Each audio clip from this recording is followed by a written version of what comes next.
Finaliza lo que fue la segunda semana bajo la nueva administración, donde no faltaron medidas tanto políticas como económicas para analizar. Por un lado, el foco estuvo sin dudas en el tratamiento del megaproyecto de emergencia que delimita los puntos clave de la nueva gestión al mando de Alberto Fernández. Mientras que, en lo que respecta al mercado financiero, un nuevo reperfilamiento, la emisión de deuda de corto plazo y, finalmente, las definiciones de política monetaria estuvieron al centro de atención. En lo político, la Ley de Emergencia Económica obtuvo finalmente media sanción en la Cámara de Diputados, después de una sanción maratónica con 134 votos a favor y 110 en contra. Aquí recordemos que los puntos de mayor discusión, tras la eliminación del artículo que otorgaba facultades al gobierno para organizar al Estado, tuvieron que ver con el alcance de las retenciones al sector agro y la suspensión de la movilidad jubilatoria. Después de una larga jornada de negociación, el proyecto dio este viernes un paso más y se dio lugar a la sesión que abre el debate de la ley en el Senado. Entre los puntos más importantes se destaca la suspensión de la movilidad jubilatoria por 180 días y un nuevo régimen de cálculo. Además, se propone aumentar los porcentajes de las alícuotas de bienes personales y se duplica el cargo de los bienes en el extranjero. Por otro lado, el proyecto incluye la reestructuración general del cuadro tarifario del sistema energético, además de gravar la compra de dólares para atesoramiento y compras en el exterior en el 30%. Con las medidas económicas sobre la mesa, el mercado de deuda tomó como punto positivo del proyecto el que promete aumentar los ingresos de un 2,5% del PBI, que, si bien no es claro respecto del efecto gasto, se traduce en una posible mejora de la capacidad de pago del gobierno. Ahora bien, hacia el final de la semana comenzamos a ver efectivas las primeras medidas en relación al plan de deuda.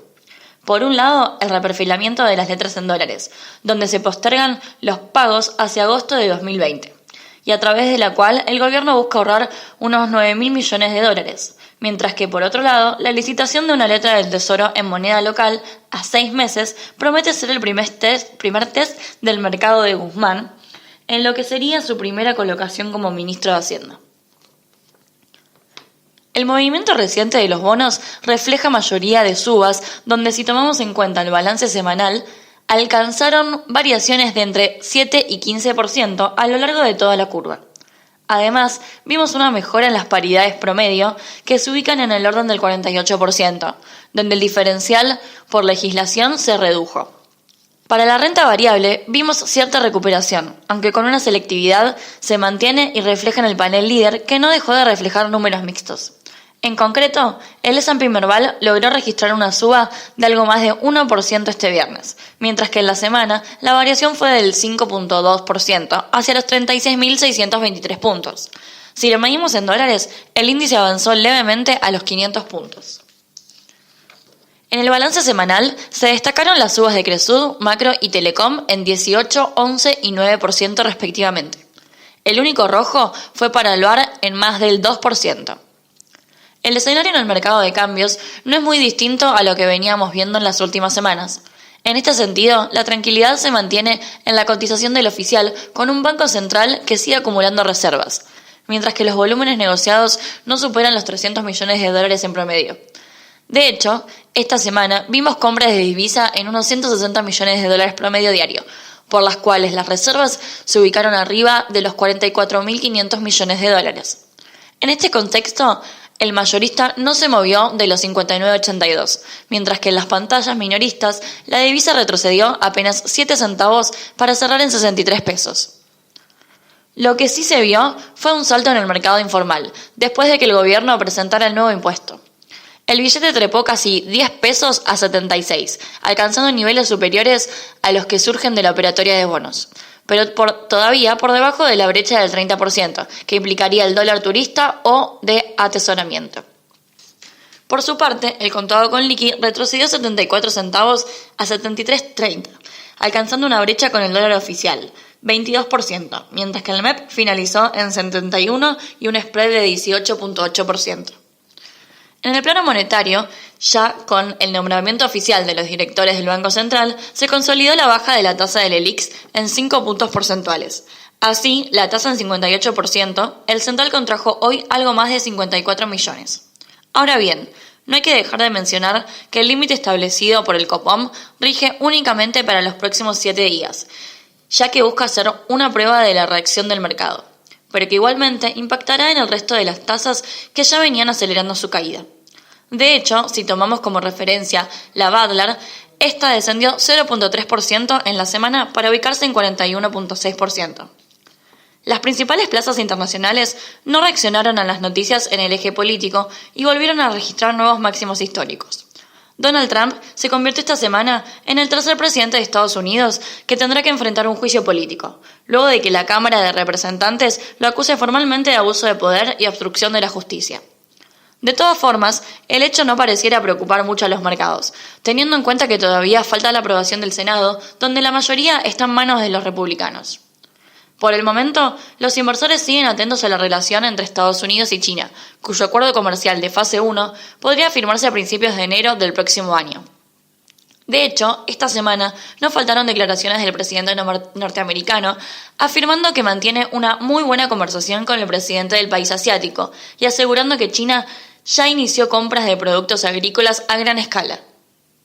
Los datos económicos también acompañaron. Después de que los datos divulgados por el Departamento de Comercio confirmaran la buena salud de la mayor economía del mundo. El crecimiento del gasto al consumidor en el tercer trimestre fue revisado al alza, seguido de un leve aumento en la confianza del consumidor este mes.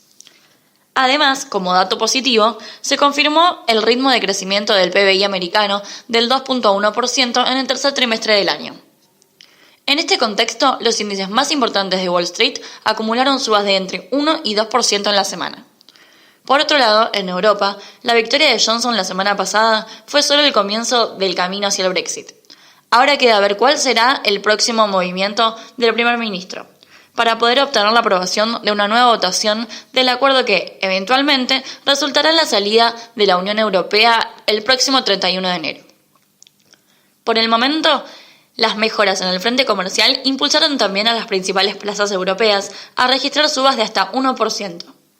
El mayor optimismo se reflejó también en el aumento del rendimiento del Tesoro americano a 10 años de esta semana. La tasa se ubicó en 1,92%, nivel similar a los registrados a principios de noviembre. En Europa, los rendimientos suben hasta 6 puntos básicos, liderados por los bonos italianos. En cuanto a las monedas, el dólar index cotiza 97,72, mostrando una apreciación del 0,6%. La libra y euro, por su parte, mostraron una tendencia negativa.